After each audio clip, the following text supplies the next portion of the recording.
The little leaf boat. Once upon a time, the sun was a big golden orange in the sky. It was a very, very hot day. Pips the ant wiped his forehead with a tiny leg. He was so thirsty that his throat felt as dry as a desert cracker. "I need a cool drink," he whispered to the tall blades of grass. Pips marched toward the big blue river. The water sparkled like thousands of tiny diamonds dancing in the light. He climbed over a smooth pebble and reached the edge of the bank. The water looked so cold and yummy. Pips leaned forward, stretching as far as his little body would go. Oh no! Suddenly, Pips's tiny feet slipped on a slippery, wet stone. With a loud whoops and a tiny splash, he tumbled right into the rushing river.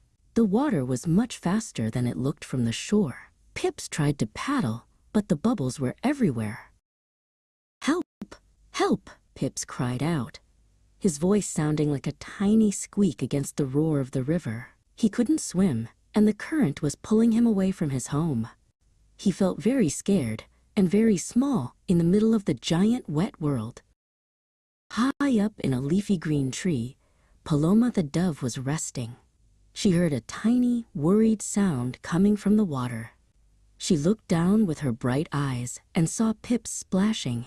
"Don't worry, little friend," she cooed softly. "I am coming to help you." Paloma knew exactly what to do. She reached out and carefully plucked a large, sturdy green leaf from her branch. It was strong and shaped just like a little boat. She held the stem firmly in her beak and took a deep breath, ready to fly. Paloma flapped her wings and swooped down over the sparkling river. She flew low, right over the spot where Pips was struggling. With a gentle tilt of her head, she dropped the leaf into the water, right next to the tired little ant. Pips saw the green leaf landing softly on the water.